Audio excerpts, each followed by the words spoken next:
اسلام میں دو چیزوں کی اہمیت بہت ساری ہے، عقل حلال اور صدق مقال، کہ آپ جو کھاتے ہیں وہ بالکل پاکیزہ ہونا چاہیے، حلال اور طیب ہونا چاہیے، اور حلال جائز اور مشروع ذرائع سے کمایا گیا ہونا چاہیے۔ ایک تو یہ ہے کہ وہ نفس الامر میں حلال ہو، اور دوسرا یہ ہے کہ وہ حاصل بھی ذریعہ حلال سے کیا گیا ہو۔ مرغی حلال ہے، طیب ہے، لیکن اگر چوری کی ہو تو نفس الامر میں تو وہ حلال ہے اگر ذبح کر کے کھائی گئی، لیکن وہ ذریعہ حرام کی وجہ سے وہ وہی چیز پیدا کرے گی اندر جا کے جو اثرات ایک حرام چیز پیدا کرتی ہے۔ اس لیے اسلام نے ان چیزوں کو بہت زور کے ساتھ بیان کیا کہ ایک تو عقل حلال ہو، اور دوسرا یہ ہے کہ صدق مقال ہو، آپ جو بول رہے ہیں اس میں آپ سراسر سچ بول رہے ہیں۔ یہ دو چیزیں جب کسی ایک وجود میں جمع ہو جائیں تو وہ معاشرے میں بھی ایک نافع وجود ہوتا ہے، دوسرا آتش دوزخ سے یہ دو چیزیں حجاب بنتی ہیں، تیسری چیز ان دو چیزوں کے گہرے اثرات آپ کی اولاد پر مرتب ہوتے ہیں۔ تو اس لیے اسلام نے ان دو چیزوں پر بہت زیادہ زور دیا، اور جن لوگوں نے ان چیزوں پہ عمل پیرا ہو کے زندگی گزاری انہوں نے اس کا نقد نتیجہ دیکھا۔ بلکہ جو لوگ تقوی کے شعار کو اختیار کرنے والے تھے انہوں نے ہمیشہ یہ کیا کہ حلال کی تلاش میں انہوں نے مشکوک کو تو چھوڑا ہی چھوڑا، بعض اوقات انہوں نے جس میں معمولی سا شبہ بھی ہوا اس کو بھی ترک کر دیا۔ اور یہ حضور کا ایک فرمان ہے جو حضور علیہ السلام کے فرامین میں سے ایک انتہائی اہم فرمان ہے، ان الحلال بین و ان الحرام بین، حلال بھی واضح ہے اور حرام بھی واضح، وبینہما امور مشتبہات، حلال اور حرام کے درمیان کچھ چیزیں شبہ والی ہیں، لا یعلمہن کثیر من الناس، زیادہ لوگ ان کو جانتے نہیں، من وقع فی الشبہات وقع فی الحرام، جو شبہ والی چیزوں میں پڑ گیا وہ حرام میں پڑ گیا۔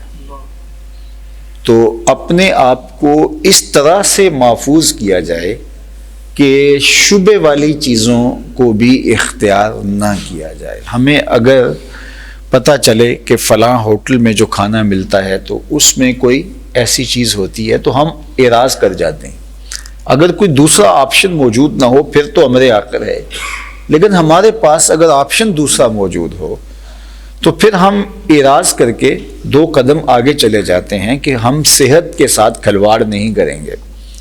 اسی طرح ہم اپنی امور زندگی میں یہ ضابطہ طے کر لیں کہ ہر وہ ذریعہ رزق جس میں ہمیں اندیشہ ہو کہ اس میں شبہ ہے، تو ہمارے لیے ہمارے جسم کی ساخت اللہ نے اس طرح تو نہیں بنائی کہ ہم وہی کام کریں اور کوئی کر نہیں سکتے، تو ہمیں اس کام سے گریز کر کے اس کام پہ جانا چاہیے جو بالکل جو ہے وہ واضح حلال ہو۔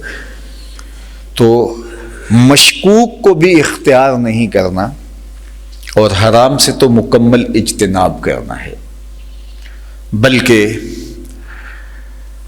بعض امور جائز بھی ہوتے ہیں لیکن وہ خلاف اولا ہوتے ہیں، اور خلاف اولا ہونے کی وجہ سے ان کو بھی ترک کر دیا جاتا ہے۔ صحابہ تابعین کو کہنے لگے کہ جن چیزوں کو تم معمولی سمجھ کے اختیار کرتے ہو ہم ان چیزوں کو حضور کے دور میں مہلکات میں سے سمجھتے تھے کہ یہ چیزیں ہلاک کر دینے والی ہیں، اور ہم اس بات کا بہت زیادہ التزام کرتے تھے کہ اپنے معاملات کو بالکل صاف رکھا جائے۔ اسی طرح تقوی انتہائی احتیاط کا نام ہے۔ حضرت امام اعظم ابو حنیفہ علیہ رحمہ نے کسی سے قرض لینا تھا تو اس کے ہاں تشریف لے گئے قرض کے تقاضے کے لیے، تو دروازے پہ دستک دی اور پیچھے ہٹ کے دھوپ میں کھڑے ہو کے صاحب خانہ کا انتظار کرنے لگے۔ دھوپ بہت سخت تھی اور دیوار کا سایہ پڑ رہا تھا، تو کسی نے گزرتے ہوئے کہا کہ آپ سائے میں کیوں نہیں کھڑے ہو جاتے؟ تو فرمایا کہ صاحب خانہ سے میں نے قرض لینا ہے، اور جس سے قرض لینا ہو اس سے کوئی نفع حاصل کرنا سود ہوتا ہے، تو میں ڈرتا ہوں کہ کہیں یہ سود کے زمرے میں نہ آ جائے۔ حالانکہ یہ اس قبیل کی چیز نہیں تھی، لیکن سکھلانے کے لیے یہ احتیاط۔ میرے والد گرامی رحمۃ اللہ تعالی علیہ کپڑے کا کام کرتے تھے، اور ان کا طرز تبلیغ دین کا یا ان کے جو طریقت کے لوگ تھے وہ ایک عجیب اور خوبصورت تعلق تھا ان کا۔ دیہاتی ایریے میں ایسا ہوتا ہے کہ آپ جب اپنے وہ ترکاریاں توڑتے ہیں تو اس وقت آپ دوستوں کو تحفہ دیتے ہیں، تو پیر صاحب کو، عالم دین کو، بزرگ کو، ہمسایوں کو یہ آپ تحفے دیا کرتے ہیں۔ تو اگر کوئی دے تو اس کو، ہمارے دیہاتوں میں یہ کلچر تھا کہ کوئی برتن میں کوئی چیز بھیجتا تو وہ برتن خالی نہیں بھیجا جاتا، تو اس کے بدلے میں کچھ، یہ سنت طریقہ ہے کہ حضور کو اگر کوئی تحفہ دیتا تو حضور بھی متبادل اس کو کوئی ارشاد کرتے۔ تو یہ ایک اچھا کلچر تھا، دیہاتی کلچر۔ تو کبھی ایسا ہوتا کہ اس طرح کی کوئی چیزیں ہوتی ہیں تو اس طرح کی چیز نہیں بھی ہوتی۔ تو وہ ایک صاحب تھے، تو ایک دفعہ انہوں نے کوئی چیز دینا چاہی، تو انہوں نے کہا کہ یہ کبھی پھر دینا۔ تو انہوں نے کہا کہ اب آپ پہلے بھی کوئی وصول ہم سے کاری لیتے ہیں، تو فرمانے لگے کہ ان سے قرض لینا تھا بزرگوں نے، فرمانے لگے کہ اتنی دیر تک آپ رک جاؤ جتنی دیر تک قرض آپ کے ذمہ ہے۔ حضرت امام احمد بن حنبل بہت بڑے فقیہ ہیں، بہت بڑے عالم ہیں، بلکہ فقہ کے امام ہیں۔ تو ان کے پاس ایک خاتون آئی مسئلہ پوچھنے کے لیے، جس طرح لوگ آتے تھے کہ میں سود کاٹتی ہوں اور بازار میں فروخت ہوتا ہے میرے ہاتھ کا کاٹا ہوا سود، اور کبھی ایسا ہوتا ہے کہ میں رات کی تاریکی میں جو ہے وہ چاندنی راتوں میں سود کاٹ لیتی ہوں، اور اس طرح کبھی بادشاہ کی سواری گزرتی ہے تو آگے شمع لیے خادم چل رہے ہوتے ہیں تو ماحول میں روشنی بڑھ جاتی ہے، تو میں پھر وہاں بھی کاٹ لیتی ہوں۔ تو میں یہ پوچھنا ہے کہ وہ کاٹا ہوا سود جو بادشاہ کی سواری کے ساتھ چلتے ہوئے چراغوں کی روشنی میں کاٹا گیا ہوتا ہے، وہ میرے لیے کاٹنا جائز ہے؟ اور دوسرا کہ وہ رات کے جو چاندنی میں کاٹا گیا سود اور دن کے اجالے میں جو کاٹا گیا سود، اس کی کوالٹی میں تھوڑا سا فرق ہو سکتا ہے، اگرچہ میں کوشش کرتی ہوں، تو کیا میں اس کو مکس کر کے بیچ سکتی ہوں؟ تو امام احمد بن حنبل نے اس خاتون سے پوچھا کہ تمہارا تعارف کیا ہے؟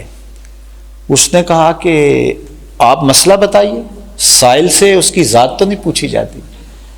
تو آپ فرمانے لگے کچھ مسائل ایسے ہوتے ہیں کہ سائل کی حیثیت سے مسئلے کی نوعیت بدلتی ہے، تمہیں بتانا پڑے گا تم کون ہو۔ تو اس نے کہا کہ میں بشر حافی کی ہمشیرہ۔ تو فرمایا خاتون تمہارے لیے جائز نہیں ہے۔ تو یہ احتیاطی امور ہوتے ہیں کہ جو بہت زیادہ احتیاط سے زندگی گزارنے کا درس دیتے ہیں۔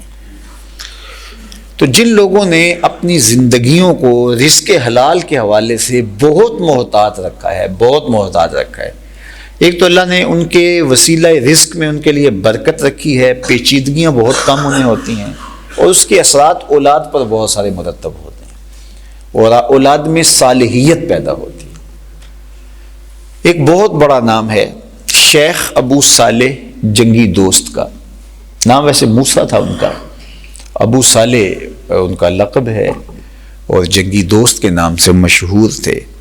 عابد تھے، زاہد تھے، شب زندہ دار تھے، اور صائم النہار تھے، ذکر و فکر ان کا مشغلہ تھا، اور خدمت خلق بھی ان کا شعار تھا۔ کبھی کبھی جنگلوں میں نکل جاتے اور کئی دن تک ذکر الہی میں گزارتے، وہاں جنگلوں کی چیزیں، وہاں جو پھل ہوتے ہیں وہ لے لیتے۔ تو ایک دن نہر کنارے وضو کر رہے تھے کہ پانی کے بہاؤ کے ساتھ ایک سیب آ رہا تھا، تو بھوک پہلے بھی بڑی لگی تھی، تو سیب کو دیکھ کے اشتہا اور زیادہ غالب ہوگی، تو سیب اٹھایا اور اس کو کھا لیا۔ پھر اچانک سوچا کہ یہ تو مال لقطہ ہے. مال لقطہ وہ ہوتا ہے جس کا مالک معلوم نہ ہو، گری پڑی چیز جس طرح ہوتی ہے، تو وہ مال لقطہ ہوتا ہے. مال لقطہ کا حکم یہ ہے کہ اگر آپ نے مال لقطہ لے لیا تو آپ اس کے مالک کو تلاش کریں گے 6 ماہ تک. حکم شرعی یہ ہے. اگر 6 ماہ تک مالک مل گیا تو اس کو واپس کر دیں گے، نہیں تو اس کو خود نہیں لے سکتے، خیرات کریں گے. جو مال کسی کی ملک معلوم ہو اور کسی محفوظ جگہ پہ ہو تو اس کو اگر آپ لیتے ہیں تو وہ چوری کہلاتی ہے. لیکن گری پڑی چیز جس کا مالک متعین معلوم نہیں ہے، وہ محفوظ جگہ پہ نہیں ہے، اس کو اٹھاتے ہیں تو وہ مال لقطہ کہلاتا ہے.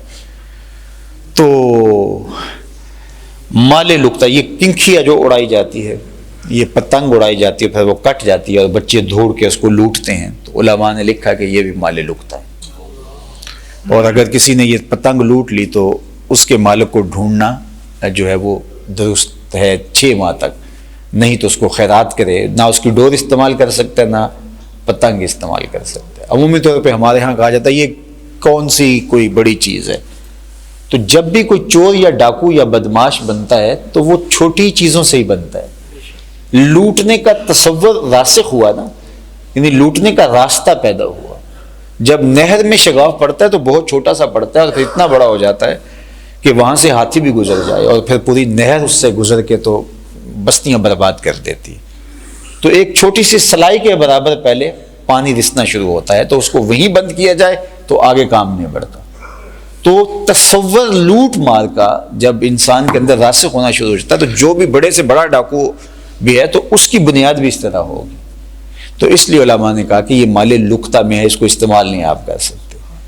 تو شیخ جنگی دوست ابو صالح موسیٰ نے جب وہ سیب کھا لیا تو بھوک کی اشتہا تھی اور خیال نہ رہا.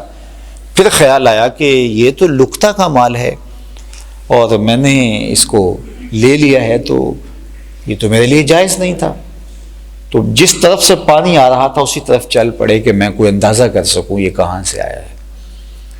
تو بہت دور جا کے دیکھا کہ ایک باغ ہے جس کی شاخیں نہر کے اندر پانی کی طرف جھکی ہوئی ہیں.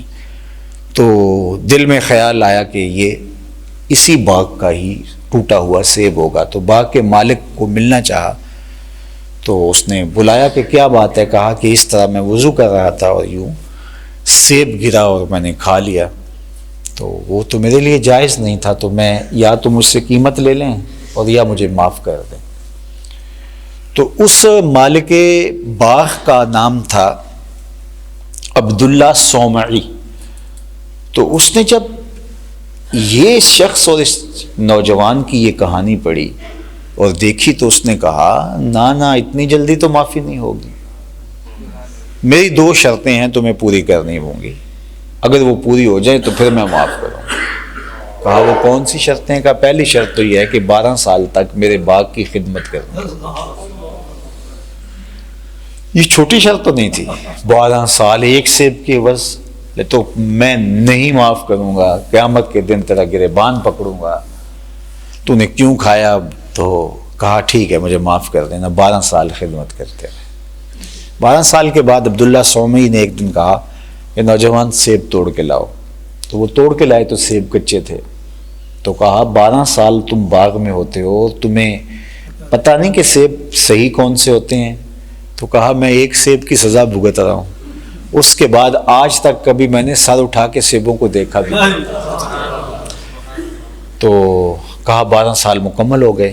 اب ایک شرط اور یہ ہے کہ میری ایک بیٹی ہے جو آنکھوں سے نابینا ہے، کانوں سے بہری ہے، زبان سے بول نہیں سکتی اور ہاتھوں سے پکڑ نہیں سکتی اور چلنے کی سکت نہیں ہے، اس سے تمہیں نکاح کرنا ہوگا. ایک نوجوان کی آرزوئیں کیا ہوتی ہیں نکاح کے حوالے سے یہ کون نہیں جانتا؟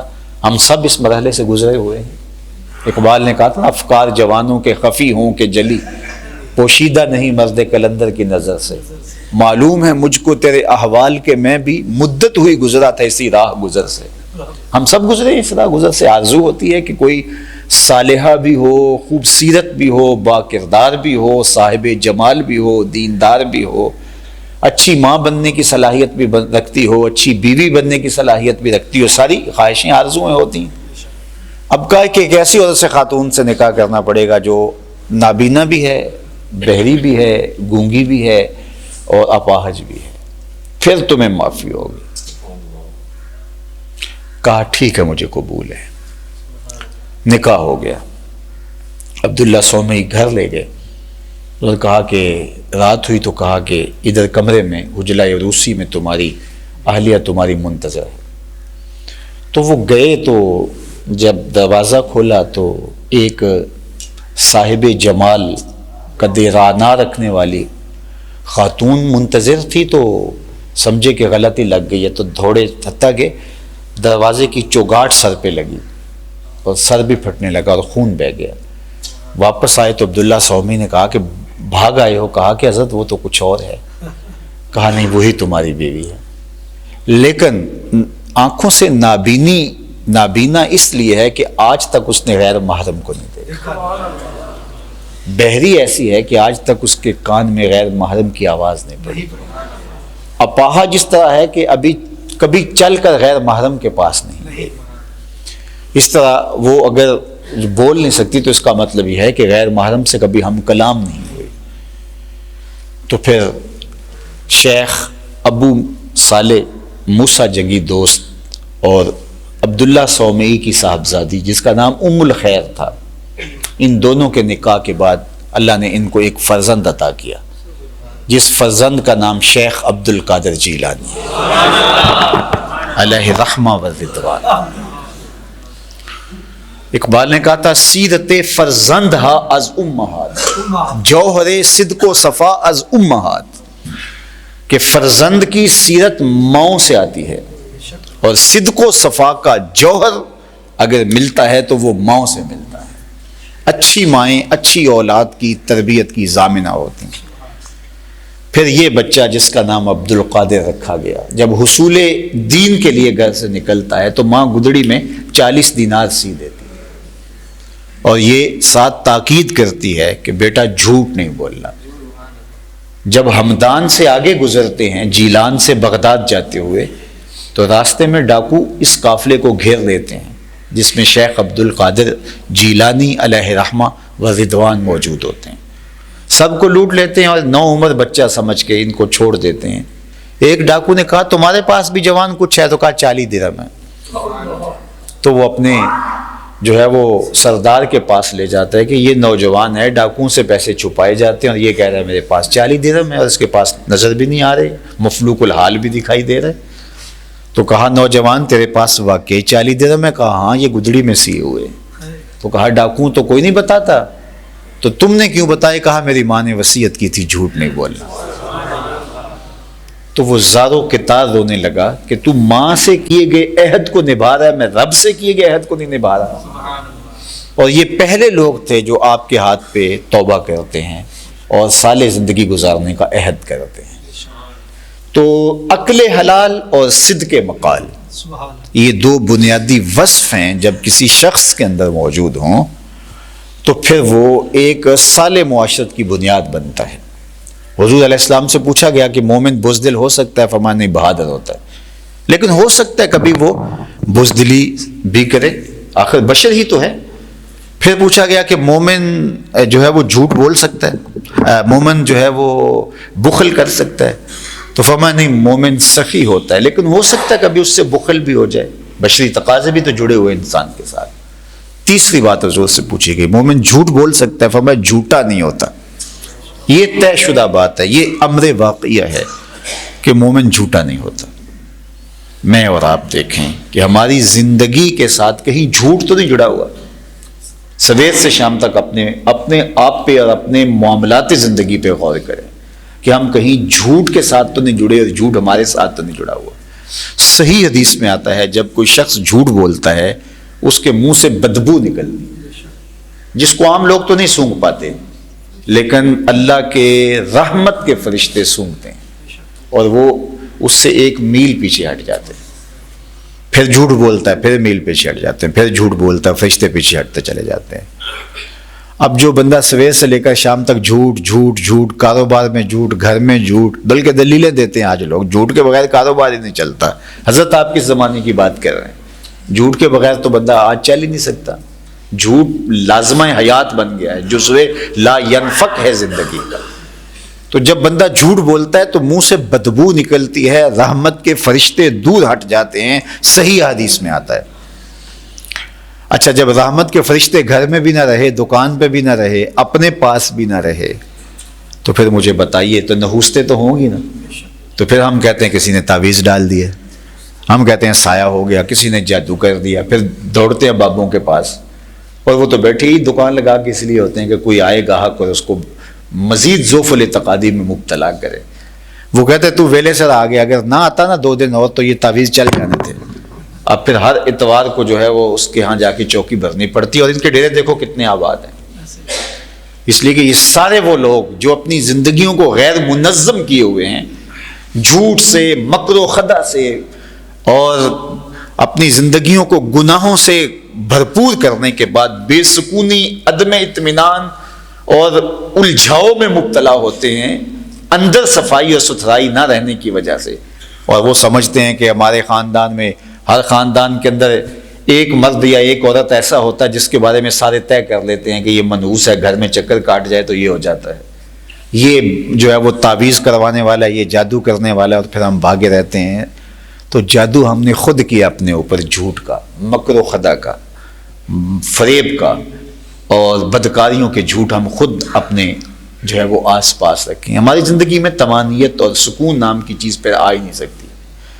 تو صدق حلال، صدق مقال اور رزق حلال، یہ زندگی کے جزو لا ینفک ہیں، جس سے زندگی طمانینت کا نور پاتی ہے۔ ہم مری ہوئی مرغی تو نہیں لیتے کہ یہ حرام ہو گئی ہے، لیکن چوری شدہ لے لیتے ہیں۔ وہ ایک دفعہ وہ کہیں ناکہ لگا کے لوگوں سے پیسے لے رہے تھے، تو بڑی عید کا موقع تھا، تو وہ کہہ رہے تھے کہ ہمیں بھی عیدی دیتے جاؤ، ہم نے بھی تو قربانی کرنی ہے۔ تو وہ یہ سمجھ رہے تھے کہ یہ قربانی ہوگی، وہ سمجھ رہے تھے، وہ قربانی سمجھ کے کر رہے ہوں گے نا کہ یہ قربانی ہو رہی ہے، یہ قربانی تو ان کی ہوئی ہے جن بیچاروں نے پیسے دیے ہیں۔ تو یہ بھی قربانی سمجھی جاتی ہے۔ وہ ہمارے پرانے دیہات میں ایک خاتون تھی، تو بڑی سیدھی سادھی، مائی خیرہ نام تھا اس کا، تو وہ ایک گھر تھا وہاں، تو جن کے بارے میں مشہور تھا کہ یہ اس زمانے میں رشوت کو وڈی کہا جاتا تھا، کسی زمانے میں پرانے لوگ جانتے ہیں، تو وہ کہتے ہیں یہ لوگ حرام کھاتے ہیں۔ تو مائی نے مرغیاں پال رکھی تھی، تو اس کی ایک مرغی مر گئی، تو سادی سی خاتون تھی، تو اس نے مرغی اٹھائی اور ان کے گھر لے گئی، کہا کہ سنیں آپ حرام کھا لیتے ہو، تو یہ میں نے کہا کسی کے منہ میں پڑ جائے گی روڑی کے اوپر جو پھینکنی ہے تو آپ کھا لے۔ تو وہ آگے سے غصے میں آ گئے، تو وہ مائی کہتی ہے وہ غصے میں کیوں آئے؟ میں تو یہ سنا تھا کہ وہ حرام کھا لیتے ہیں۔ تو لوگوں نے کہا نہیں، اس طرح کا حرام نہیں کھاتے، وہ اور طرح کا حرام کھاتے ہیں۔ تو یہ ہمارے اپنے طے کردہ اصول ہیں کہ ہم کس طرح کا حرام کھاتے ہیں۔ تو حرام جس طرح کا بھی ہو، حرام حرام ہی ہے۔ تو عقل حلال اور صدق مقال، اگر زندگی میں دو آ جائیں چیزیں تو زندگی بن جاتی ہے، ورنہ زندگی سوائے بے چینی، اضطراب کے اور کچھ نہیں۔ اللہ کی امانت ہے یہ زندگی، اس کو سکون کے ساتھ، طمانینت کے ساتھ، صالحیت کے ساتھ، اچھے انداز سے بسر کریں گے تو اللہ بھی راضی، اس کا رسول بھی راضی، اور ہم خود بھی طمانینت کے نور سے مالا مال ہوں گے۔ وآخر دعوانا